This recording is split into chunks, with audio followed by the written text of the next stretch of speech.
मित्रों नमस्कार। पॉलिटी के जो वीडियो का क्रम चल रहा है उसमें आज हम संसद के बारे में पढ़ेंगे। भारतीय संसद, यह टॉपिक आपके लिए महत्वपूर्ण है।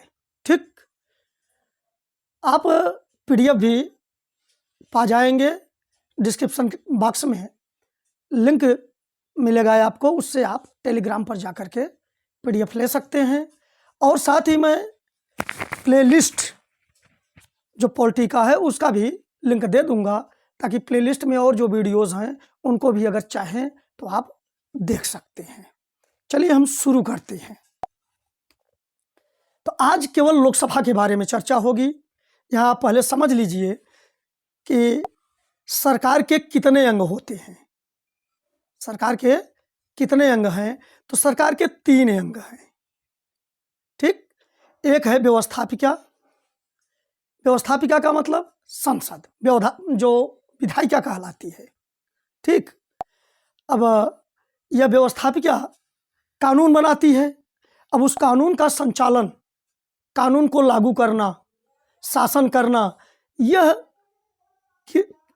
इसके लिए भी कोई होना चाहिए। तो इसके लिए है कार्यपालिका, यानी मंत्रिपरिषद जो होती है, जो शासन कार्य करती है। तो एक हुआ व्यवस्थापिका और एक हुआ कार्यपालिका, 2 अंग सरकार की। ठीक, अब कार्यपालिका कानून का पालन कर रही है कि नहीं, इसका भी तो देख रेख करने वाला कोई होना चाहिए।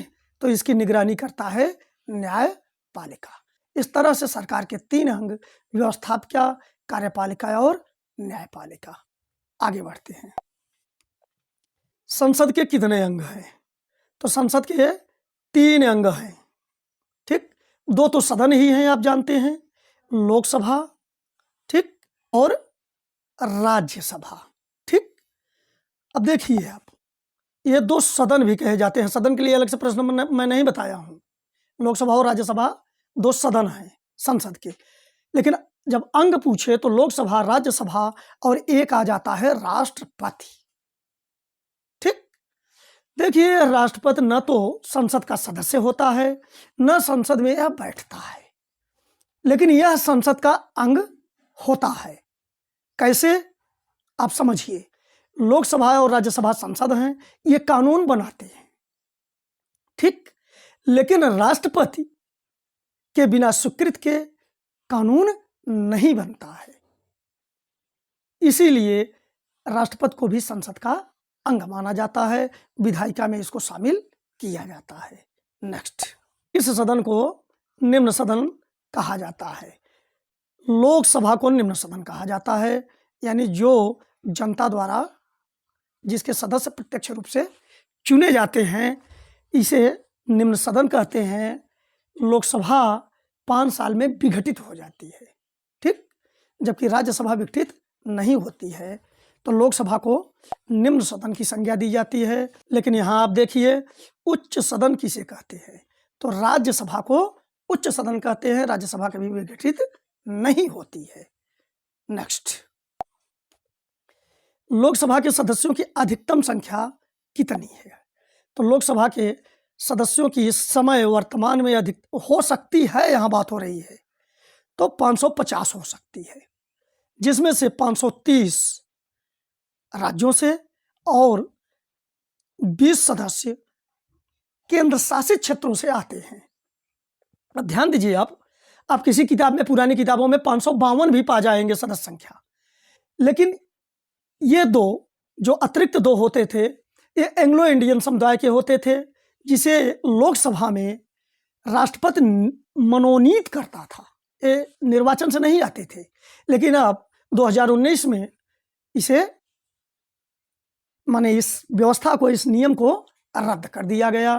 तो वो 2 अब नहीं रह गए। तो 550 सदस्य ही अब अधिकतम जो इस समय व्यवस्था है, 550 सदस्य ही अधिकतम लोकसभा में रह सकते हैं। 530 राज्यों से आते हैं और 20 केंद्र शासित प्रदेशों से। वर्तमान में लोकसभा के सदस्यों की संख्या कितनी है? वर्तमान में संख्या कितनी है? तो वर्तमान में यह संख्या 543 है। इतने लोग फिलहाल निर्वाचित होकर के आते हैं, जिसमें से 530 राज्यों से हैं और 13 केंद्र शासित राज्यों से।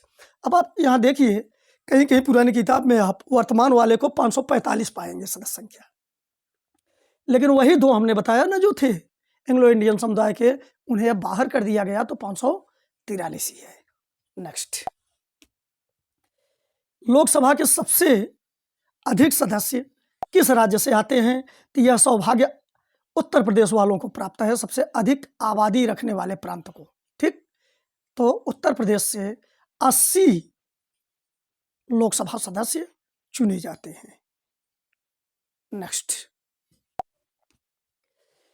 लोकसभा के सदस्यों का चुनाव किस तरह होता है?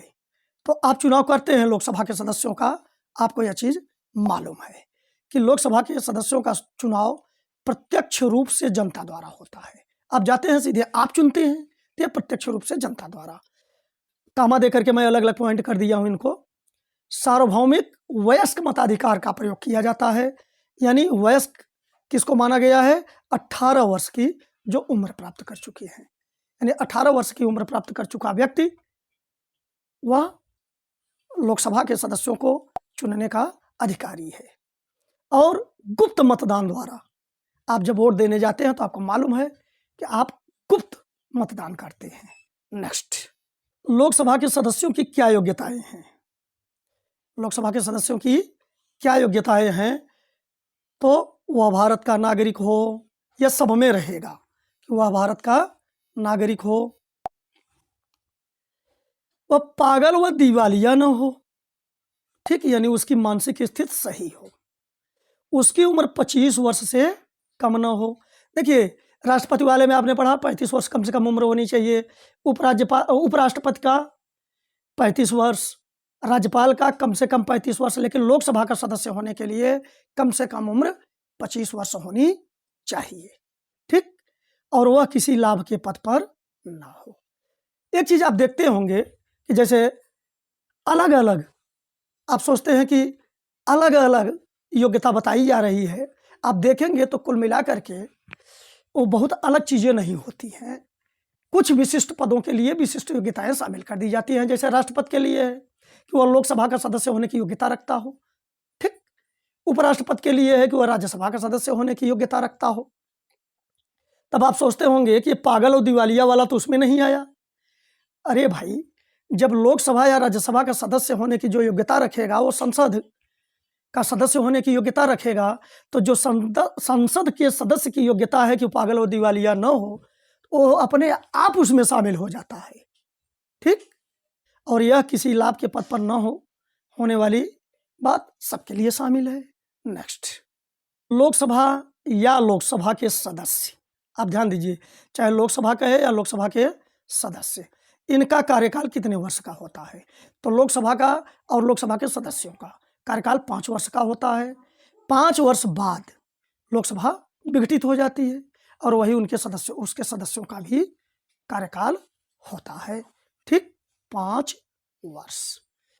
42वें संविधान संशोधन में इसे 6 वर्ष कर दिया गया था 1976 में, फिर 78 में 44वें संविधान संशोधन द्वारा फिर 5 वर्ष ही कर दिया गया है। नेक्स्ट, लोकसभा के पदाधिकारी कौन होते हैं? तो लोकसभा के 2 पदाधिकारी होते हैं, एक लोकसभा अध्यक्ष और एक लोकसभा उपाध्यक्ष।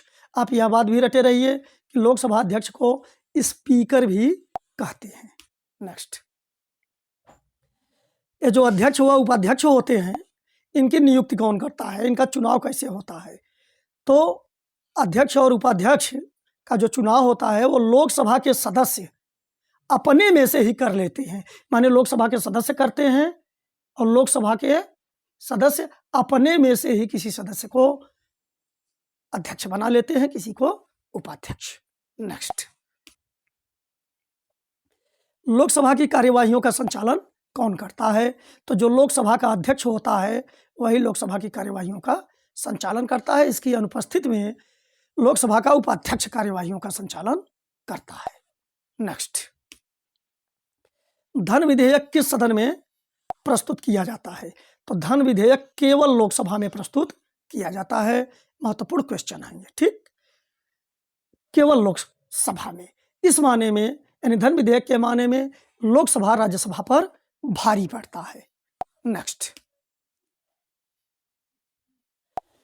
दोनों सदनों की संयुक्त बैठक की अध्यक्षता कौन करता है? संयुक्त बैठक, दरअसल होता क्या है, जैसे मान लीजिए कि किसी विषय पर कानून बनाना बहुत जरूरी हो गया हो और दोनों सदनों से पास होना मुश्किल हो जाता हो, एक में पास हो एक में ना पास हो, तो ऐसे दशा में राष्ट्रपति दोनों सदनों की संयुक्त बैठक बुला लेता है, यानी लोकसभा और राज्यसभा का, इसी को संयुक्त बैठक कहते हैं। तो आहूत करता है राष्ट्रपति, ध्यान दीजिए, लेकिन इसकी अध्यक्षता करता है लोकसभा अध्यक्ष, संयुक्त बैठक की अध्यक्षता करता है। यह भी आप समझ सकते हैं कि यहाँ भी लोकसभा की गरिमा भारी पड़ रही है। ठीक, नेक्स्ट,